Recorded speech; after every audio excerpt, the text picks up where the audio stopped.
এখন দেখাবো আমরা একটি বেডরুমের জিপসাম সিলিং আমরা যে করি, আমাদের শুরু থেকে আমরা কিভাবে কাজগুলো করি, স্টার্টিং কাজ আমরা এখন দেখাবো আপনাদেরকে।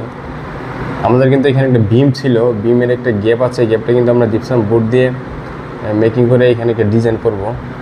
আসলে আমরা জিপসাম বোর্ডগুলো ফিটিংস করার জন্য ছাদের মধ্যে হুক ব্যবহার করেছি। যদি দেখেন, এই হুকের মধ্যে কিন্তু আমরা জিপসামগুলো পার্ট দিয়ে লাগিয়ে দিব। এখানে আমাদের চতুর সাইডে বোর্ড ঝোলানোর জন্য আমরা কিন্তু এখানে চতুর সাইডে হুক বসিয়ে নিয়ে, এটা একটি বেডরুম, পুরোটা একটি ডেকোর হবে। বেডরুমটাতে সিলিং করা হবে এবং আমাদের কিন্তু পর্দার পেলমেটের জন্য কিন্তু আমরা এখানে ফ্রেম করে রেখেছি বোর্ড দিয়ে। এখানে পর্দার পেলমেট হবে, আমরা মেশিনে দিয়ে রাখছি, সিএনসি মেশিনে কাটিং কাজ করা হচ্ছে। কাজ শেষে আমরা এখানে বসিয়ে দিব।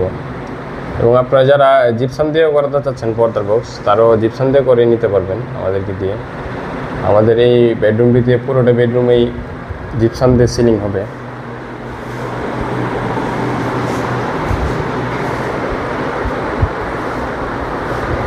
মোটামুটি বেডরুমটি অনেকটাই বড়।